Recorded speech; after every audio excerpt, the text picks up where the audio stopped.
Bonjour à tous. Oui, là vous aviez pas de son, c'est normal. Par contre, là, on peut faire un petit test son pour ceux qui sont déjà là. Dites-moi si cela fonctionne. Voilà, si quelques-uns peuvent répondre. Voilà, on me dit que c'est OK. Ça marche. Merci à tous. Donc le début dans 1 minute. Vous êtes déjà 200 en ligne. Merci à tous de votre fidélité. Bon, tout le monde me dit que c'est bon. Parfait. Merci.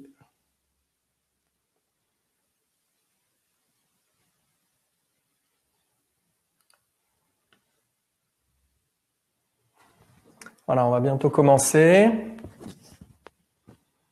Vous avez tous le son et l'image. Si une ou deux personnes peuvent me répondre.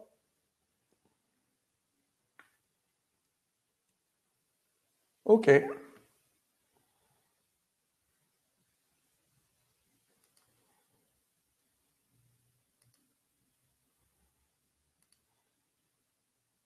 Parfait.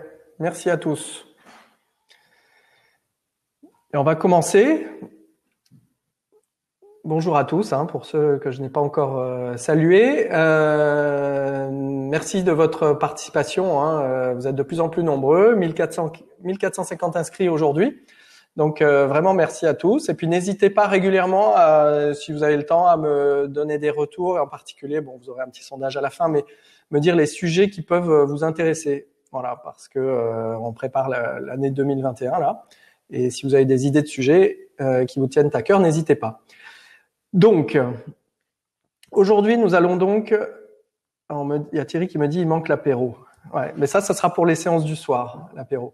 Donc, je regarde vos questions. Donc, si vous en avez pendant la présentation, n'hésitez pas. J'essaierai d'y répondre pendant et à la fin. Pour les questions auxquelles j'aurais pas répondu. Vous pouvez aussi télécharger il y aura un petit film que je vais vous montrer, donc ça vous pouvez le télécharger, et aussi toute la conférence, le PowerPoint est téléchargeable pour ceux qui le souhaitent, ceux qui ne peuvent pas rester les 3 quarts d'heure. Bon, écoutez, il est 13h, on va commencer. Nous allons donc aborder aujourd'hui le glaucome du chien et du chat sous un angle pratique. Merci à Medcom Formation pour l'organisation de ce webinaire. La définition du glaucome. Bon, je pense que vous la connaissez tous. La définition du glaucome, c'est l'augmentation de la tension à l'intérieur de l'œil, à l'intérieur du globe oculaire. C'est la définition en ophtalmo-vétérinaire, sachant que chez l'homme, on peut avoir des glaucomes à tension normale. Et dans ce cas-là, c'est plus lié à une pathologie du nerf optique. Mais chez le chien et le chat, il s'agit d'une augmentation de la tension à l'intérieur de l'œil, de la pression intraoculaire. Et ici, vous avez l'échelle de la tension. Vous voyez que là, entre 10 et 20, on est dans une tension dans les normes. On tolère jusqu'à 25 chez le chat. Et ensuite, on est en hypertension, c'est-à-dire en glaucome. Cette hypertension, elle est due à une mauvaise circulation de l'humeur aqueuse à l'intérieur de l'œil. Ici, vous avez, donc, je vous rappelle la physiopathologie du glaucome. Ici, vous avez une sécrétion de l'humeur aqueuse au niveau du corps ciliaire, qui sont sécrétés par les procès ciliaires. L'humeur aqueuse est sécrétée à ce niveau-là, puis vient circuler et être évacuée par l'angle irido-cornéen ici, par le trabéculum que l'on voit, et qui va donc évacuer ensuite par les veines vorticineuses, les veines sclérales, et ce qui permet d'avoir donc au niveau de l'œil un équilibre entre la sécrétion et l'évacuation. C'est ce qui permet de maintenir une tension normale.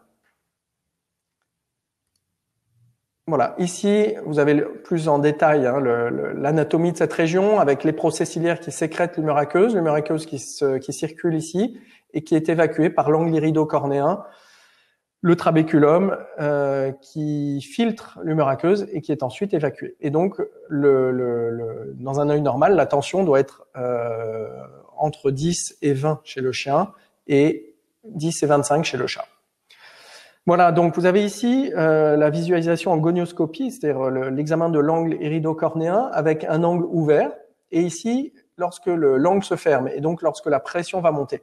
Ce qu'il faut savoir, c'est que lors de glaucome, on a une diminution de l'évacuation de l'humeur aqueuse, qui fait que la pression monte, c'est assez logique, hein, c'est comme quand vous gonflez un ballon, mais ce n'est jamais dû à une augmentation de la sécrétion d'humeur aqueuse, c'est toujours un défaut d'évacuation. Par cet angle qui se ferme, la plupart du temps, ce sont des angles fermés chez le chien qui provoquent le glaucome, contrairement à chez l'homme, chez qui on a beaucoup de glaucome à angle ouvert. Donc ici, vous avez un angle ouvert et un angle fermé. Mais ça, on va revoir ça dans le détail. Alors, on me pose une question par rapport au drainage uvéoscléral de l'humeur aqueuse chez les carnivores. Oui, c'est vrai que je vais en reparler lorsqu'on parlera du traitement. Et c'est vrai que là, je vous ai parlé du drainage principal de l'humeur aqueuse qui se fait par l'angle iridocornéen. Et c'est vrai qu'il y a une petite partie de l'humeur aqueuse qui est évacuée par la voie qu'on dit uvéosclérale, c'est-à-dire par l'iris. Donc, quand suspectez un glaucome, vous pouvez le suspecter dès l'appel téléphonique du client. Il est important d'ailleurs d'y penser lorsque le client vous appelle, parce que le glaucome, dans la plupart des cas, le glaucome aigu est une urgence. Plus tôt vous interviendrez, plus tôt vous pourrez sauver l'œil et la vision. Donc, on doit penser au glaucome lorsque le propriétaire va vous parler de douleur au niveau d'un œil, avec souvent une baisse de l'état général. C'est comme ça que se traduit la douleur glaucomateuse. C'est pas une douleur vive comme quand vous piquez la cornée de l'œil avec un blépharospasme. Là, c'est plus une douleur lancinante avec un état général diminué. Lors de changement d'aspect de l'œil, le propriétaire note un voile bleuté, un voile blanc bleuté au niveau de la cornée qui devient un petit peu opaque. Là aussi, vous devez penser à un glaucome. L'œil gonflé, l'œil rouge et une cécité subite, une baisse de la vision qui doit laisser donc penser à un glaucome. Alors, lorsque j'ai préparé cette conférence, je me suis dit je vais faire le schéma classique avec présentation, définition, symptômes, traitement. Et bon, pour mieux coller à votre pratique, je me suis dit qu'on allait aborder tous ces points-là, mais au travers d'un cas clinique.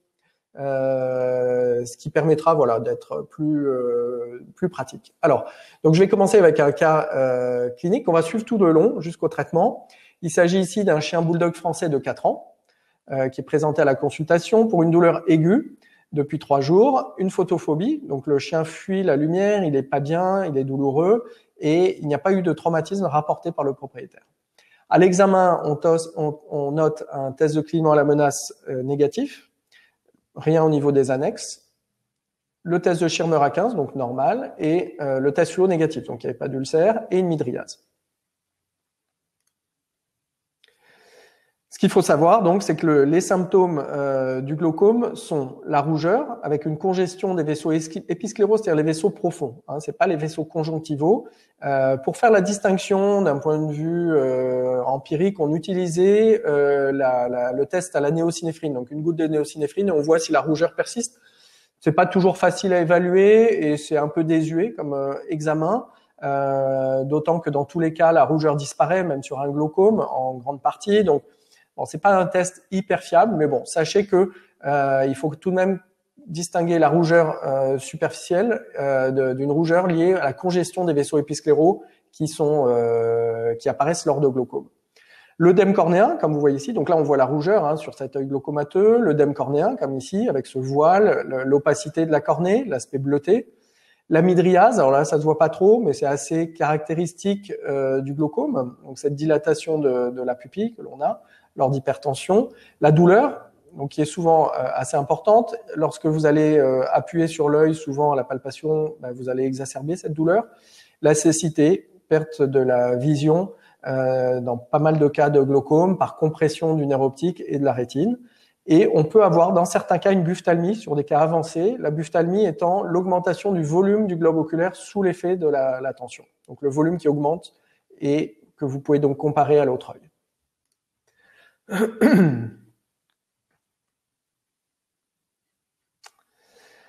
Dans les symptômes, je voulais vous mettre cette photo où on voit, alors c'est chez un lapin, mais c'est la même chose, on voit des stries ici, que l'on appelle les stries de Hab, qui correspondent à des ruptures de l'endothélium. Donc, vous voyez ici l'œdème qui est augmenté au niveau de ces stries, ici, et qui correspondent donc à des zones où l'endothélium s'est rompu sous l'effet de la tension. Donc ce sont des petites lignes comme ceci, et ça c'est vraiment pathognomonique du glaucome. Donc ça on les a lorsque la pression monte énormément. Donc retenez, ce sont des stries qui sont liées à des ruptures de l'endothélium et du coup un œdème qui est augmenté par rapport au reste de la cornée.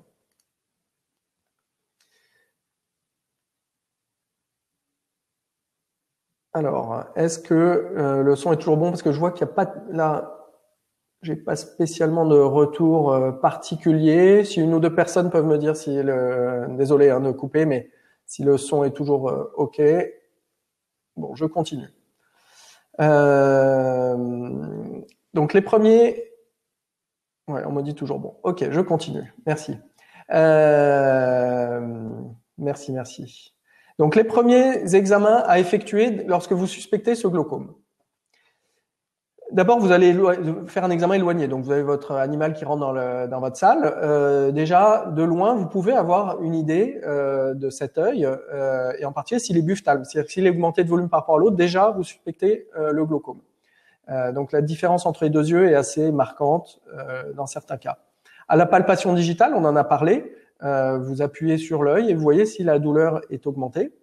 Le test de clignement à la menace, il est généralement négatif puisque la vision a diminué. Donc, en général, ce test est négatif, mais pas toujours. Et le réflexe photomoteur, il est aussi généralement négatif avec cette mydriase qui peut être plus ou moins importante lors de glaucome. L'examen en lampe à fente, donc ça, vous savez, c'est l'examen que vous voyez ici avec le biomicroscope qui est très important et qui va permettre de voir en coupe la cornée, le cristallin, toutes les structures intraoculaires. Vous allez voir aussi l'intumescence du cristallin, ça peut être important parce que ça peut être une cause de glaucome. Vous allez voir s'il y a une tumeur, s'il y a la présence d'une tumeur qui peut être aussi une cause de glaucome et éventuellement une luxation ou une subluxation du cristallin. Et enfin, l'examen qui est essentiel lors de suspicion de glaucome, c'est la mesure de la pression intraoculaire, c'est-à-dire la tonométrie, avec ici, vous voyez la mesure grâce à un tonomètre, un tonopène. Bon, bref rappel, je ne sais pas si en 2021 il est encore utile d'en parler, mais le tonomètre de Schiotz, qui est un peu le tonomètre historique, qui est un tonomètre par indentation, vous posiez cet instrument sur l'œil et on mesurait la dépression de la cornée, ce qui permettait d'avoir une mesure. Bon, c'est vrai que c'est très mécanique, c'est pas hyper fiable et maintenant, je pense que c'est vraiment dépassé, c'est compliqué et très difficile d'interprétation et puis avec des résultats très aléatoires. Donc, je déconseille maintenant tout de même cet appareil, mais je vous l'ai montré parce que il est encore présent dans certaines cliniques. Ensuite, des tonomètres plus récents. Vous avez le tonopène, c'est celui que j'utilise depuis une vingtaine d'années, qui fonctionne très bien. C'est un tonomètre électronique. Donc c'est un tonomètre par aplanation, c'est-à-dire que vous allez faire un effleurement, des petits attouchements sur la cornée après l'avoir anesthésié localement avec de l'acébésine, et vous allez obtenir l'affichage directement de la pression au millimètre de mercure près sur un petit écran qui se trouve là à gauche. Et donc c'est un tonomètre très très fiable pour avoir la pression intraoculaire.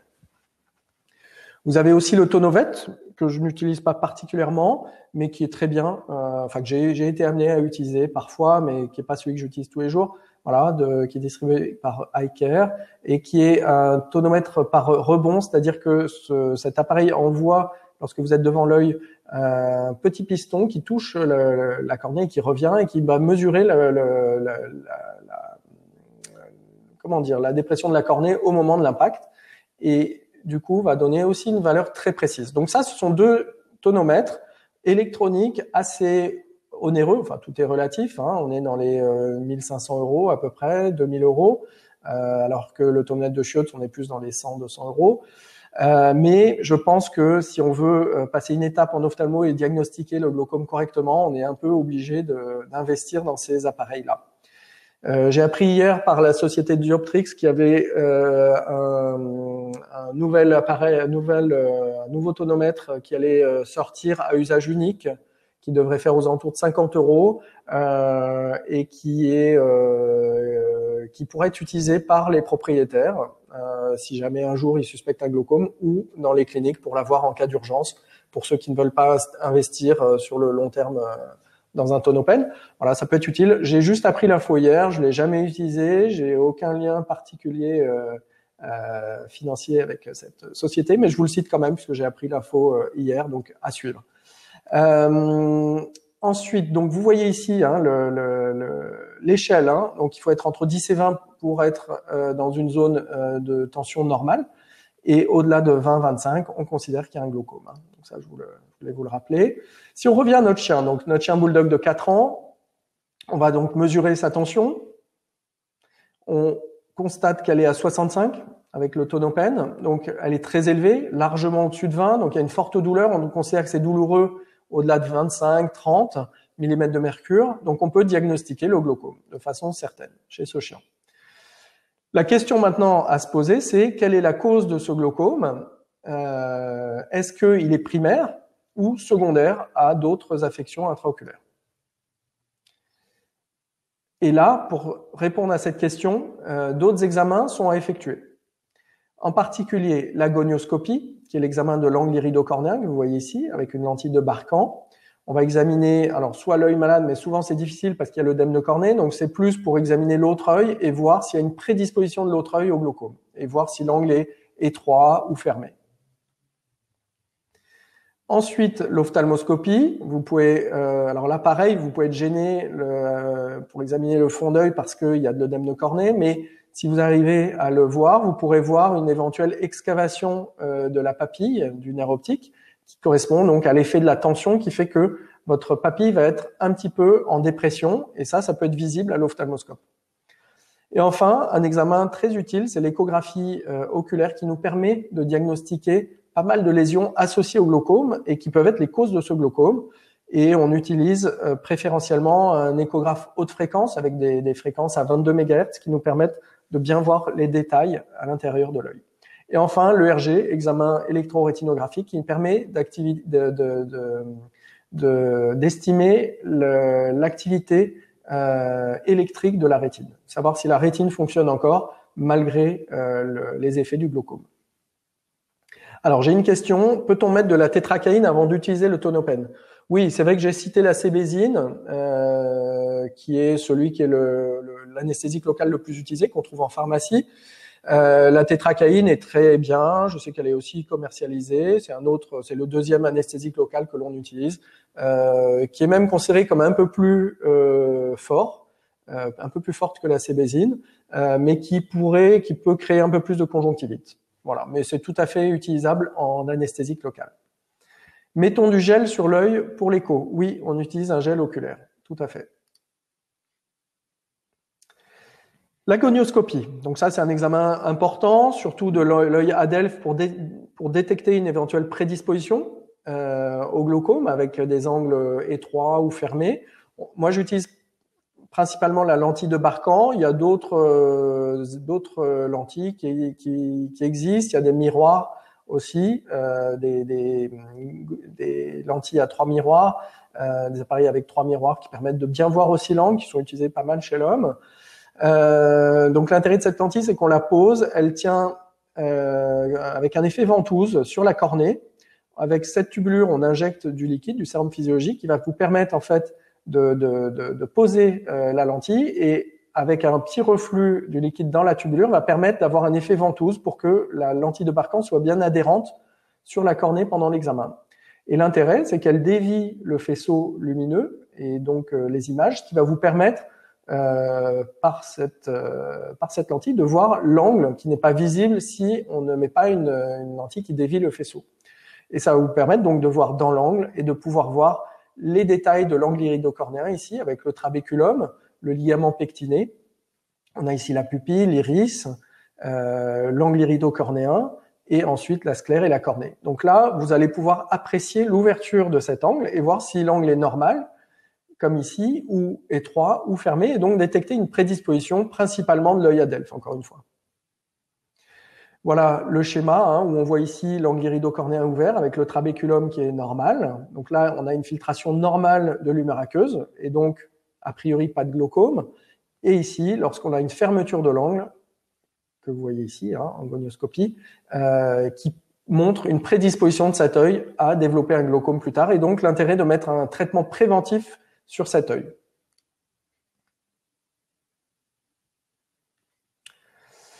Alors, ici, l'examen électrorétinographique, alors on me dit qu'on ne voit pas la flèche, mon curseur. Alors, je ne sais pas, Rama, si vous avez la possibilité de m'afficher ma flèche que j'utilise là, ou pas. Ici, vous avez l'ERG avec un chat anesthésié. Donc, c'est un examen qui se fait sous anesthésie.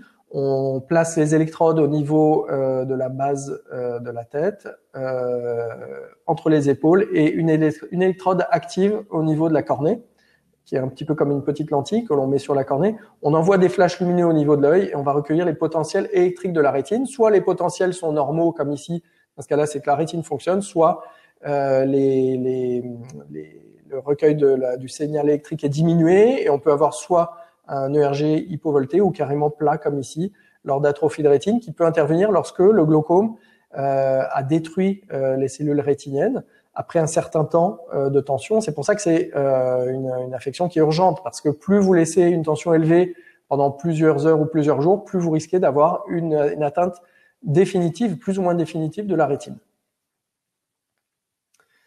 On revient à notre chien bulldog français. Donc, on a vu qu'il avait un glaucome, ça on le sait. Est-ce que ce glaucome est primaire ou secondaire? Donc, vous avez vu que on a des examens qui vont nous permettre de détecter les lésions associées, c'est-à-dire que cet œil est glaucomateux peut-être parce qu'il y a une luxation du cristallin, peut-être parce qu'il y a une tumeur. Il est important aussi de savoir s'il y a un décollement de rétine, donc on va réaliser une échographie. Voici l'échographie chez ce chien, où on voit ici la cornée, qui est normale. Donc là, on a le gel d'interposition, la chambre antérieure avec un léger tyndal. On a ici un petit peu de fibrine dans la chambre antérieure, hein, c'est pas complètement transparent. L'iris ici avec la midriase, le cristallin qui est en place et qui paraît normal, pas spécialement de cataracte. On voit le noyau ici. Donc pas de déplacement, pas de subluxation, pas de luxation du cristallin, le vitré qui est bien transparent, pas de décollement de rétine, le nerf optique est normal. Donc là, on a une échographie normale, ce qui voudrait dire donc pas de tumeur non plus. Donc on est plutôt face à un glaucome primaire, c'est-à-dire qui n'est pas secondaire à une lésion intraoculaire. Qu'est-ce qu'on recherche finalement avec cette écho? Donc là, je vous avais vu qu'il s'agissait d'un glaucome primaire, mais on peut rechercher une uvite avec des synéchies postérieures. Ici, vous avez un glaucome avec un iris qui est dit en tomate, c'est-à-dire que l'iris est un peu déformé comme ceci parce que on a des adhérences entre l'iris et le cristallin qui font que le liquide que je vous ai montré, l'humeur aqueuse tout à l'heure, je vous ai montré, devait passer par cet endroit-là, entre l'iris et le cristallin. Et comme il y a des synéchies, donc des adhérences entre l'iris et le cristallin, eh bien le liquide est retenu ici et donc ne peut plus s'écouler normalement, il peut plus circuler normalement et en particulier il ne peut plus être évacué par l'angle irido-cornéen. On me signale toujours le problème de flèche. Donc Rama, si vous pouvez faire quelque chose, je ne sais pas, je vous laisse voir. Ici, donc, vous voyez hein, l'effet bombé de l'iris, hein, qu'on voit très bien à l'échographie, et donc on a ici secondairement un glaucome dû à une mauvaise circulation du liquide. Ici, vous avez une cataracte, donc ça, on peut rechercher lors de glaucome cette cataracte. Comme ici, on voit que le cristallin est très intumescent et l'intumescence du cristallin peut provoquer la fermeture de l'angle irido-cornéen. C'est assez logique, hein, quand le cristallin prend beaucoup de place, eh bien, on a une hypothalamie, donc une diminution de la profondeur de la chambre antérieure et donc une fermeture de l'angle qui peut arriver. Donc ça, c'est à rechercher en échographie.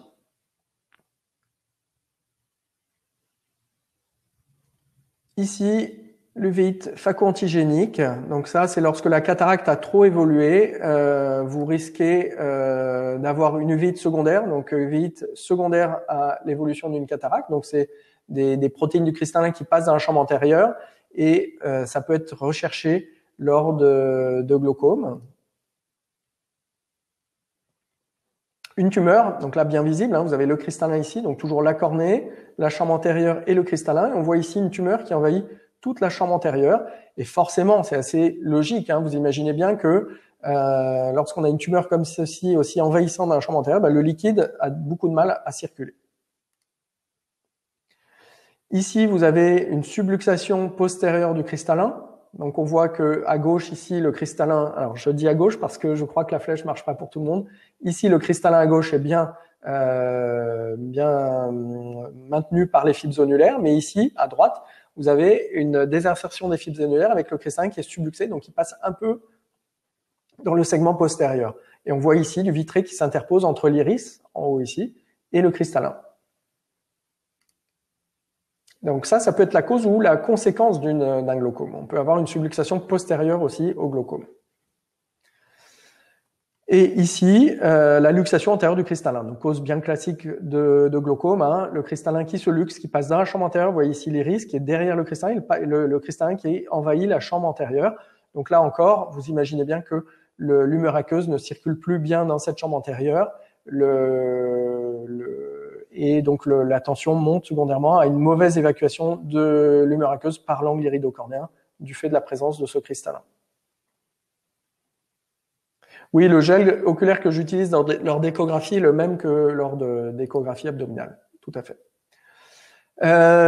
Enfin, on peut retrouver un décollement rétinien qui est cité d'ailleurs comme cause de glaucome. Ici, vous avez la rétine qui est maintenue par le nerf optique et la rétine qui est complètement décollée ici, et qui peut être une cause ou une conséquence du glaucome. Voilà pour l'échographie. Donc si on revient à notre fameux bulldog hein, avec son glaucome à 65 de tension, on peut diagnostiquer un glaucome primaire, car vous avez vu que sur cette échographie, on n'a pas toutes les lésions que je vous ai montrées qui peuvent être des causes de glaucome. Donc c'est un diagnostic par élimination des causes.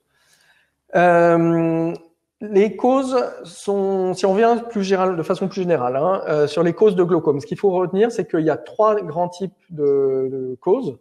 Congénitales, donc de naissance, c'est assez rare.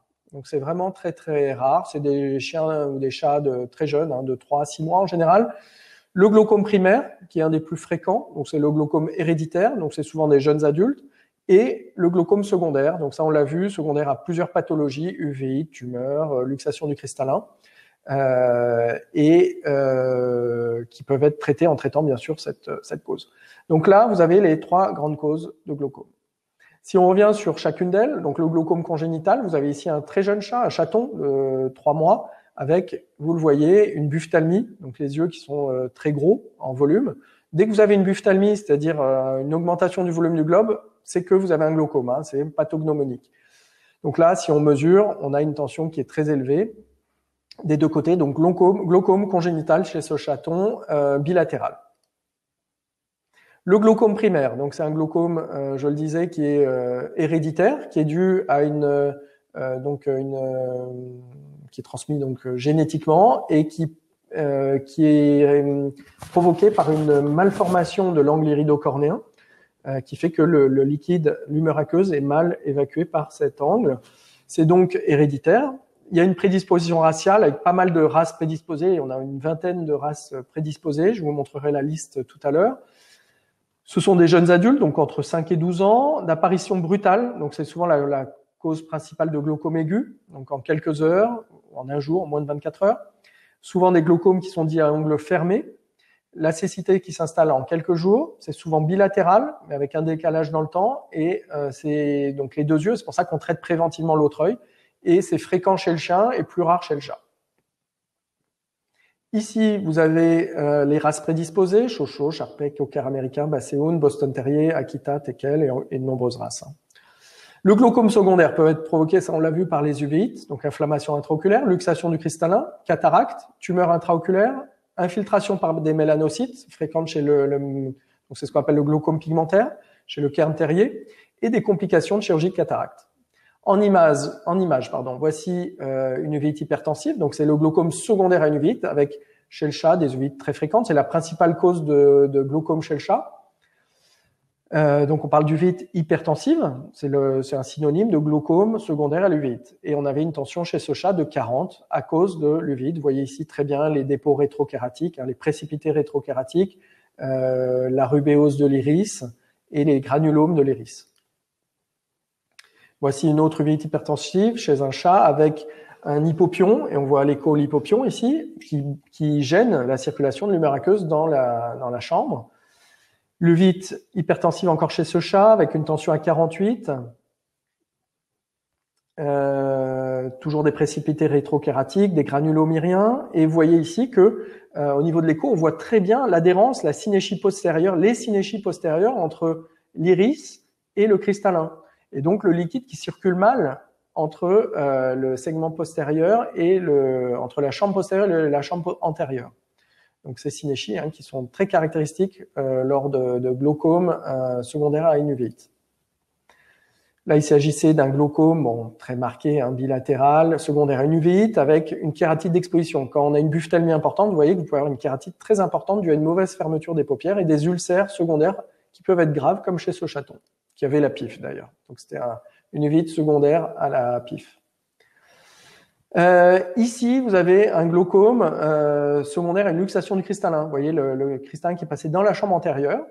Donc sûrement un terrier, qui est une des races, tous les terriers sont prédisposés aux luxations du cristallin. Le cristallin est donc dans la chambre antérieure, il provoque le glaucome secondairement. Voici un glaucome à nouveau secondaire à une luxation du cristallin chez ce chien. Là, c'est plus difficile à voir, vous voyez.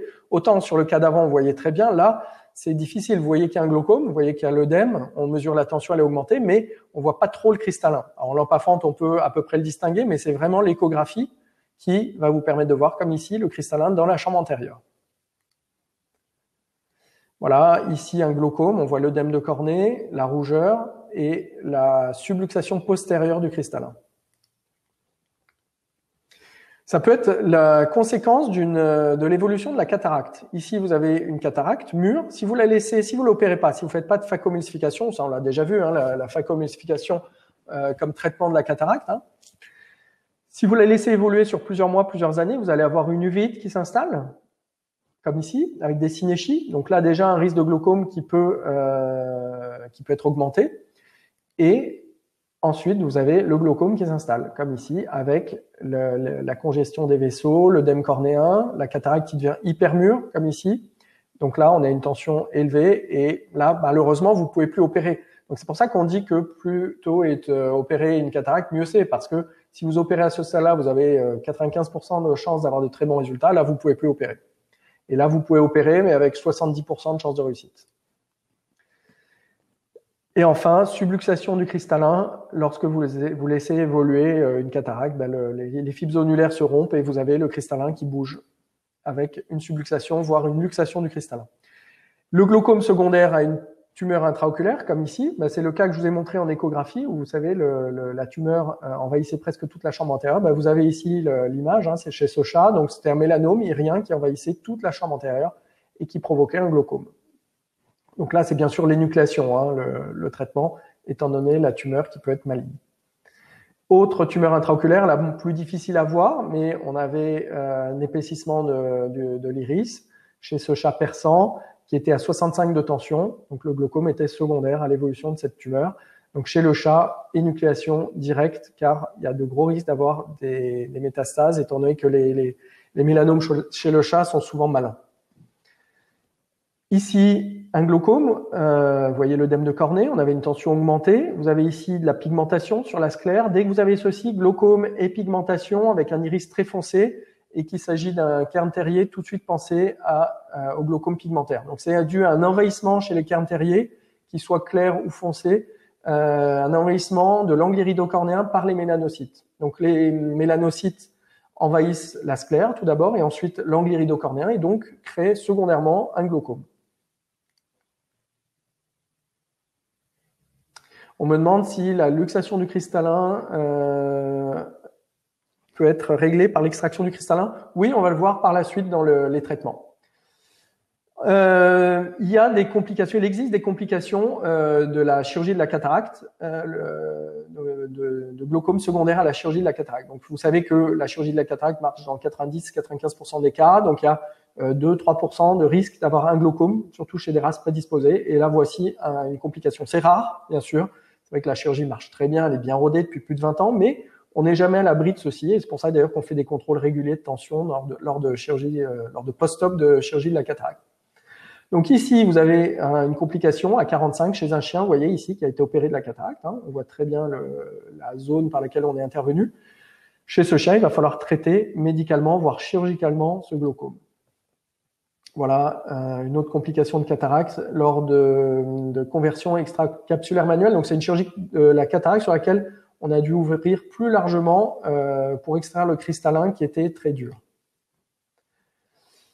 Si on revient à notre bulldog, vous savez que maintenant il a un glaucome primaire, donc qui n'est pas secondaire, hein, comme tous ceux qu'on a vus là par la suite. Vous l'avez reçu en urgence, il va falloir le traiter. Donc on va maintenant aborder le traitement du glaucome. En urgence, d'abord. Voici le traitement médical en urgence chez ce chien. L'idéal est d'hospitaliser une journée l'animal parce qu'il y a des soins à faire en intraveineuse, si possible, avec du Diamox. Alors, vous savez qu'il peut être prescrit per os, mais le mieux, c'est tout de même de garder le chien une journée pour mesurer sa tension dans les heures qui suivent. Ici, donc, voilà le protocole pour le traitement médical d'urgence. Donc, on hospitalise. Diamox, la posologie est donc, c'est un inhibiteur de l'anhydrase carbonique. C'est de l'acétazolamide. Donc, vous allez injecter 10 mg par kilo en IV sur 30 minutes, 1 heure à peu près. Et cela va vous permettre d'avoir une baisse rapide de la tension. Donc là, c'est le traitement général. Hein. Vous pouvez associer à cela une perfusion de mannitol, qui est un produit hyper osmotique et qui va vous permettre de déshydrater en quelque sorte l'œil, les milieux intraoculaires, pour obtenir une diminution de la tension. Donc la posologie est de 1 à 2 grammes par kilo en intraveineuse lente. On injecte sur 1 heure à peu près. En local, donc là c'est pour le traitement général hein, que vous faites lors de votre hospitalisation, mais vous allez adjoindre un traitement local avec les collyres les plus actifs, les plus actifs. On a le latanoprost, donc le xalatan collyre, 1 à 3 fois par jour, et le cosopt, 3 fois par jour. Je vais vous expliquer la composition de ces collyres hein, par la suite. Voilà, donc suite à notre petit problème technique, je vais vous montrer ces 2 diapositives qui manquaient sur les traitements médicaux du glaucome. Donc, pour ces traitements médicaux, on a des traitements locaux, topiques, donc ce sont des collyres. On a 4 grandes familles de collyres antiglaucomateux.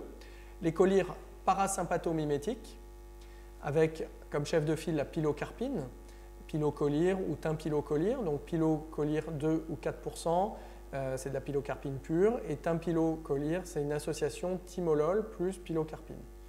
Donc parasympathomimétique, qui va donc provoquer, ce collyre va donc provoquer un myosis, c'est pro-inflammatoire, donc attention lors d'inflammation, et c'est maintenant moins utilisé maintenant qu'on a les analogues des prostaglandines. Les collyres bêta-bloquants, donc très connus, c'est des collyres assez historiques, le timolol, donc c'est le timoptol collyre, qui est souvent en association avec d'autres molécules, mais si vous voulez le timolol seul, c'est timoptol en collyre que vous pouvez prescrire. On a les collyres inhibiteurs de l'anhydrase carbonique, donc ça ce sont des collyres qui sont l'équivalent en local du Diamox. Donc ce sont des collyres qui vont diminuer la sécrétion d'humeur aqueuse par le corps ciliaire. Donc on a le dorzolamide qui est la référence, donc, qui est présent dans le Trusopt collyre. On a aussi le Cosopt collyre qui associe le dorzolamide et le timoptol. Voilà, donc association des deux. Et le brinzolamide qui est l'azopt collyre qui est donc de la même famille et qui inhibe donc l'anhydrase carbonique et réduit la production d'humeur aqueuse et permet donc de rétablir un équilibre entre la sécrétion et l'évacuation d'humeur aqueuse. Enfin, on a les collyres analogues des prostaglandines qui sont les plus récents, qui sont les plus puissants des antiglaucomateux qu'on utilise le plus maintenant, comme chez l'homme. Le latanoprost, qui est le chef de file, donc c'est le xalatan collyre, et le travatan, qui serait un peu plus puissant que le xalatan et qu'on prescrit à raison de 1 à 3 fois par jour pour ces 2 collyres. Voilà, attention car ces analogues des prostaglandines sont aussi pro-inflammatoires, donc attention lors d'uveites associées au glaucome. Voilà pour les collyres entopiques. On a ensuite des traitements, dans les traitements médicaux, on a des traitements généraux avec les inhibiteurs de l'anhydrase carbonique, une fois de plus, qui vont réduire donc, la production d'humeur aqueuse. Le Diamox, que vous connaissez bien, donc c'est l'acétazolamide, que l'on peut prescrire soit en intraveineuse, soit Péros. En intraveineuse, donc c'est dans le traitement d'urgence, à faire le jour même, lors de l'hospitalisation, vous allez injecter en IV 10 mg par kilo de Diamox. Sur 1 heure à peu près, 1 à 2 heures, et en relais Péros sur plusieurs jours, vous pouvez le prescrire, le Diamox, en comprimé, avec une posologie de 5 mg kilo jour en 2 prises. Attention à ne pas surdoser, attention à ne pas prescrire sur une période trop longue, car il y a des risques d'effets secondaires, d'acidose, de vomissement, de diarrhée. Donc vraiment des précautions avec le Diamox, ça marche très bien, ça fonctionne bien, on arrive à bien traiter en urgence des glaucomes avec le Diamox, mais attention à ces effets secondaires et ne pas hésiter même à faire des prises de sang si vous voulez suivre les paramètres biochimiques. Ensuite, en traitement généraux, on a les agents hyperosmotiques, donc c'est le mannitol principalement, que l'on injecte en urgence, en intraveineuse. Donc lorsque vous hospitalisez le chien le premier jour, donc intraveineuse de 1 à 2 grammes de mannitol par kilo et que vous allez injecter sur 30 minutes à 1 heure à peu près. Donc ça, c'est un des médicaments bien connus dans le traitement du glaucome et qui donne de bons résultats aussi. Et dans les autres agents hyperosmotiques, on a le glycérol en sirop qui était utilisé il y a quelques années, mais qu'on utilise maintenant beaucoup moins et qui est l'équivalent du mannitol, mais Péros. Enfin, les neuroprotecteurs pour protéger la tête du nerf optique, protéger les dégénérescences cellulaires qui provoquent à des cécités définitives lors de glaucome. Vous pouvez, si vous le souhaitez, donc protéger la rétine et le nerf optique avec l'amlodipine, donc l'Amlor, qui est prescrit à la posologie de 0,16 mg par kilo et par jour, et on peut le prescrire sur plusieurs jours ou plusieurs semaines, et donc c'est Péros une fois par jour. Voilà, je vous remercie et nous pouvons reprendre la présentation en live. Donc, ce chien a donc été traité par Diamox en intraveineuse, donc à 5 mg kilo. Xalatan Colire, une goutte 3 fois par jour. Et le Xalatan a un effet qui se voit en quelques heures. Hein. C'est-à-dire que ce que vous voyez là, c'est le résultat là, que vous avez. Vous pouvez le constater en quelques heures avec une diminution de la tension de 65 à 14, comme dans ce cas. Et du Cosopt Colire 3 fois par jour. Donc le Cosopt qui est moins puissant que le Xalatan. On me demande combien de temps l'amlodipine, c'est sur plusieurs semaines.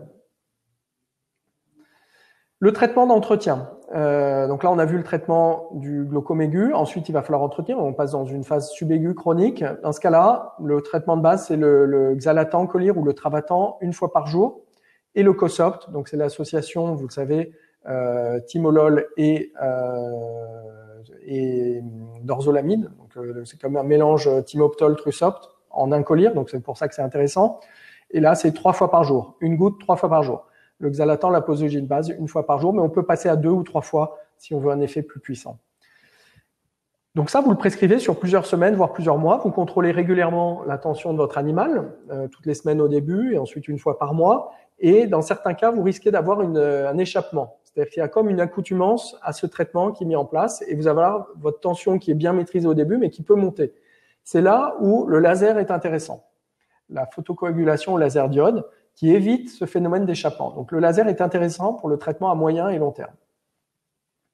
Le traitement de l'œil à Delphes, on prescrit soit du Cosopt 3 fois par jour à vie ou de la pilocarpine, soit du Timpilo, qui est un mélange timoptol, pilocarpine ou pilo 2 collier, qui va provoquer un myosis, mais qui est prescrit lors d'inflammation. Donc soit pilocarpine, soit Cosopt dans l'œil controlatéral pour la prévention du glaucome. Ici, les traitements chirurgicaux du glaucome. On a le laser, je l'ai évoqué, l'échinte et la prothèse intraoculaire. Je vais passer plus vite. Donc le laser diode qui permet par l'application de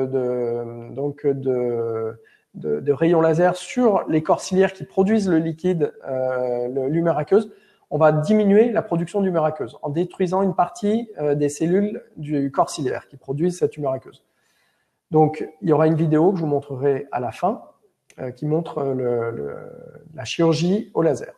Voici un chat qui a été traité avec le pré-op ici et le post-op. Vous voyez ici l'œil qui redevient transparent et la rétention qui redevient normale. Alors on me dit administration le soir pour le xalatan, point d'interrogation. Oui, c'est vrai qu'en général on le prescrit le soir, c'est ce qui est marqué sur la notice, c'est ce qu'on fait chez l'homme. Bon, donc par analogie, on fait la même chose chez l'animal, mais c'est pas quelque chose qui a été démontré. Voici un chien qui a été traité au laser. Donc il y avait un échappement au traitement médical et vous avez avant le traitement, le pré-op, où vous avez l'œdème de cornée, la mydriase, une tension à 30. Et voici, après le laser, la pupille qui redevient normale et une tension qui descend à 14. Donc le laser nous permet vraiment de sauver beaucoup d'yeux qui ne répondent pas bien au traitement à moyen ou long terme, aux traitements médicaux. Ici, laser diode sur un chat. Il y avait ici l'iris bombé, je vous ai montré, avec les synéchies. Donc c'était une uvite hypertensive. On l'a traité au laser. Le laser nous a permis de traiter, donc de détruire une partie du corps ciliaire et aussi de faire des trous. On voit ici des trous dans l'iris. On fait une iridotomie, donc des trous qui permettent de laisser passer à moyen et long terme l'humeur aqueuse, ce qui va vous permettre de dégonfler en quelque sorte cette zone et d'avoir un passage de l'humeur aqueuse de la chambre postérieure vers la chambre antérieure. Et ici, vous avez le post-op avec l'image ici. Donc, c'est vrai que on voit que l'iris est ici plus fin parce que il est affiné à cause de ces impacts de laser, mais du coup, ça permet un passage de l'humeur aqueuse. Et donc, on n'a plus l'iris bombé. Vous voyez ici, d'ailleurs, on a fait une écho post-op, on voit que l'iris n'est plus bombé. Donc, c'est vraiment intéressant dans ce cas-là aussi. On peut poser des sondes de drainage avec un shunt ici. Donc ici un chien avec un glaucome à une tension à 39, vous voyez, la buphtalmie, donc c'est l'œil gauche. Voici, on a pratiqué chez ce chien du laser et on a posé une sonde. On applique de la mitomycine pour éviter que la sonde ne se bouche et on va ici placer donc la sonde qui est avec un réceptacle qui est fixé sur la sclère. Et ici, vous avez l'insertion de la tubulure, vous voyez, dans la sclère, à peu près un petit peu en arrière du limbe sclérocornéen. Et bien sûr, vous avez compris le principe. Cette tubulure va permettre d'extraire le liquide qui circule mal à l'intérieur de l'œil, qui est mal évacué par l'angle iridocornéen. Eh bien, il va être évacué par cette sonde. Et voilà l'aspect post-op immédiat. Voici le post-op à 8 jours. Vous voyez que l'œil est beaucoup mieux. On a moins de mydriase, moins d'œdème. Et voilà le post-op à 2 mois avec une tension qui est redevenue normale à 19. Les shunts, on les fait beaucoup moins que les sondes de drainage, que le laser, beaucoup plus de laser, qui est une chirurgie beaucoup plus sûre. Ces sondes de drainage, bon là, je vous ai montré un cas qui fonctionne bien, mais on peut tout de même avoir des rejets. Et parfois, le shunt peut se boucher dans les jours ou les semaines qui suivent, malgré la mitomycine. Alors, on me pose une question sur le xalatan chez le chat, j'y répondrai à la fin. Voilà d'autres shunts, vous voyez, qui ont été posés ici, à ce niveau-là. Vous voyez, la sonde qui permet d'extraire l'humeur aqueuse pour rétablir un équilibre de tension. La prothèse intraoculaire qui est toujours d'actualité, c'est une chirurgie qui consiste, donc c'est sur les cas les plus avancés, souvent lors de buphtalmie, lorsque la vision est définitivement perdue, que l'œil est douloureux, qu'on n'arrive pas à s'en sortir médicalement. Dans ce cas-là, il peut y avoir une solution simple tout en conservant l'œil, c'est de vider le contenu, on appelle ça une éviscération, et de mettre à l'intérieur des enveloppes de l'œil, donc à l'intérieur de la coque, de la sclère et de la cornée, cette bille intrasilicone. On a plusieurs tailles et on l'injecte avec cette pince qui s'appelle, qu'on appelle communément la pince à sucre, qui vous permet d'injecter la prothèse. On a d'excellents résultats esthétiques, parce que c'est vrai que c'est surtout esthétique. Ici, vous avez un pré-op et un post-op chez ce chien et chez ce chien. Vous voyez qu'on voit quasiment plus rien. Des fois, on a un aspect un peu blanc bleuté tout de même de la cornée. C'est pas toujours noir comme ici, mais c'est quand même beaucoup mieux qu'avant. Et surtout, le chien n'a plus mal et il conserve tout de même son œil. Voici chez un lapin, un glaucome pré-op et post-op. Je le mets souvent parce que c'est vrai que les lapins, souvent ils appartiennent aux petits enfants et souvent voilà, c'est une demande des parents qui préfèrent pour que ça soit pas trop gênant et qu'on évite l'énucléation, que les petits enfants soient pas trop choqués. Sachez qu'on a cette alternative qui permet de conserver l'œil. Un cas très grave où on avait eu perforation, c'est pour vous montrer qu'on peut aller loin dans l'esthétique, pose d'une prothèse intraoculaire avec prothèse de recouvrement. Donc là, on avait une perforation qui a été traitée par une greffe de conjonctive très large. Ce chien a développé un glaucome. Pour traiter le glaucome, étant donné qu'il était buphtal mais qu'il ne voyait plus rien, on a mis une bille intraoculaire. Donc là, voilà l'aspect avec bille intraoculaire et la greffe de conjonctive. Et les propriétaires voulaient un aspect parfait de l'œil d'un point de vue esthétique. Donc, on a fait appel à un oculariste qui nous a construit une coque, une prothèse de recouvrement qu'il a peinte, hein, qu'il a pris comme modèle sur l'autre œil, et qui a permis d'avoir un aspect parfait de l'œil. Donc, cette coque est posée sur le globe oculaire qui contient la prothèse intraoculaire en silicone et qui avait eu déjà une greffe de conjonctive. Donc, vous voyez, c'est un cas un peu complexe, mais on arrive à quelque chose de très correct esthétiquement. Et pareil, on conserve l'œil. L'œil est esthétiquement correct et aucune douleur. L'énucléation, dans les cas graves de glaucome et lors de tumeurs intraoculaires, bon, ça c'est le choix du propriétaire. Vous pouvez laisser le choix lors de glaucome très grave entre une énucléation ou une prothèse. Ça dépend déjà de son porte-monnaie. Il y a des raisons économiques, la prothèse est un peu plus chère, et de son choix esthétique. C'est-à-dire, est-ce qu'il est choqué d'enlever l'œil ou pas. Lorsque l'on a, et je termine là-dessus, une luxation du cristallin qui est la cause du glaucome, il faut retirer le cristallin. On m'a posé la question tout à l'heure, donc là j'y réponds. Donc ce cristallin qu'on retire et qui va permettre à nouveau à l'humeur aqueuse de circuler. Donc là on voit ici le pré-op et voici après extraction du cristallin et on voit ici la cicatrice qui a permis donc d'extraire le cristallin par la cornée, par l'incision cornéenne. Voici le principe. On peut parfois associer le laser lorsque le glaucome est important. Ici par exemple, on a une luxation du cristallin, c'est un cas que je vous ai montré, donc glaucome et luxation antérieure du cristallin.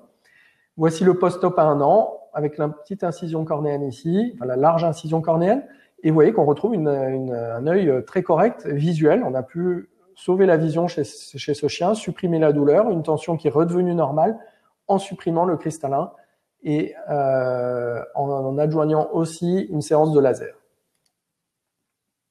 Voici chez le chat, luxation antérieure, glaucome et le post-op à 2 ans. Donc vous voyez qu'on retrouve un œil très correct avec pareil la cicatrice ici qu'on voit à ce niveau-là, l'œil qui redevient en myosis et une certaine transparence hein, et l'œil qui redevient visuel et non douloureux.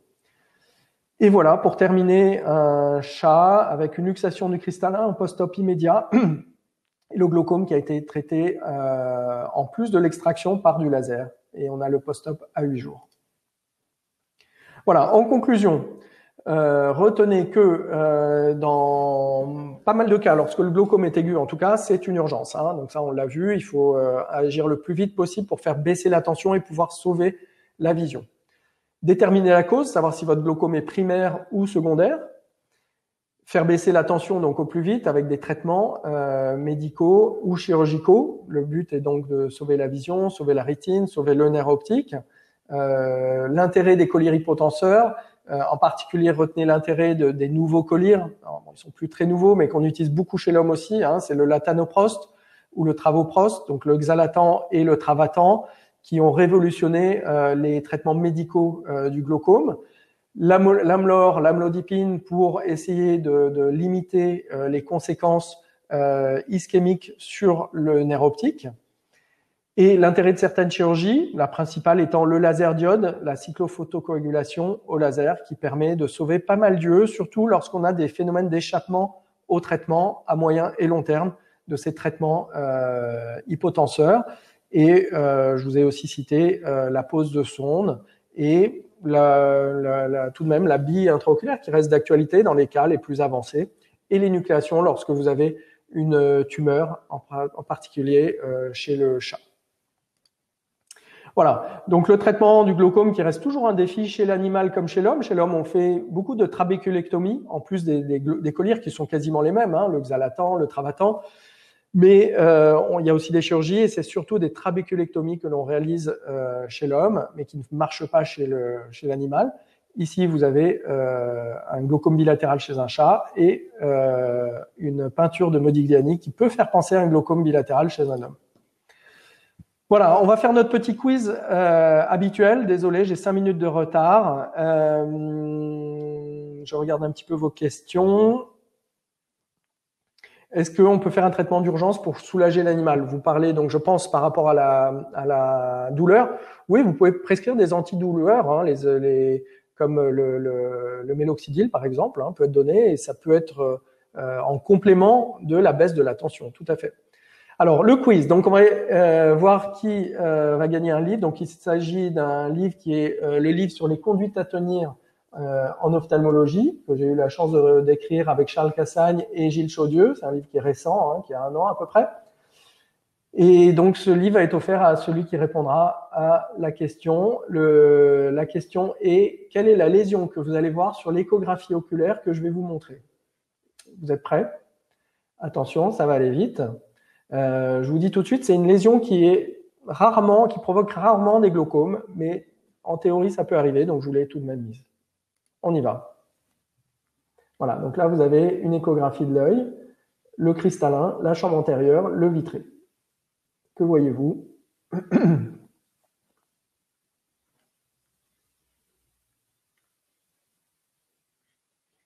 Pas de réponse. Ah, Céline B. Kyste irien. Ouais, après, vous êtes nombreux. Céline B, je vérifie. Merci pour toutes vos réponses, ça va vite. Bravo, bravo. Tout le monde a vu, hein, vous êtes super bons là.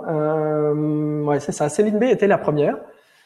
Mais bravo, hein, vous avez tous la bonne réponse. Il s'agit d'un kyste irien que l'on voit ici. Donc vous savez, ça fait comme une petite boule noire à l'intérieur de l'œil. Vous pouvez en voir parfois. Lorsqu'il y en a beaucoup, ça pourrait en théorie provoquer un glaucome, mais c'est assez rare. Il faut qu'il y en ait vraiment beaucoup et qu'il soit gros. Mais ici, voilà, il s'agissait d'un kyste unique dans la chambre antérieure de ce chien. Kyste de l'iris qui est creux et qui se traite d'ailleurs très bien au laser, hein. Vous faites un petit impact de laser sur ce kyste, il se dégonfle comme un ballon et il disparaît. Donc ça peut être très facilement désintégré au laser si nécessaire. Voilà. Donc bravo Céline, vous avez gagné donc cet ouvrage récent sur les conduites à tenir que vous pouvez aussi vous procurer sur le site medcom.fr. Et donc je répète que j'ai eu la chance d'écrire avec Charles Cassagne et Gilles Chaudieu et qui vous donne la conduite à tenir dans les différents cas de figure des cas d'ophtalmo que vous pouvez recevoir et en particulier le glaucome. Hein, donc vous avez la conduite à tenir lors de glaucome chez le chien et chez le chat. Voilà. Je vous remercie et puis désolé pour ceux qui n'ont pas pu voir. Enfin, il y a 2 choses pour lesquelles je m'excuse vraiment. Je crois que ma petite flèche n'était pas bien visible pour certains. Et d'autre part, les traitements de diapositives de traitements médicaux qui ne sont pas bien passés, mais que vous pourrez voir sur le PDF qu'on va vous mettre en ligne d'ici quelques minutes. Voilà. Merci pour tout. J'espère que ça vous a plu. Et si vous avez des questions, je vais continuer à répondre au chat. Donc, n'hésitez pas. Merci et à bientôt. Au revoir.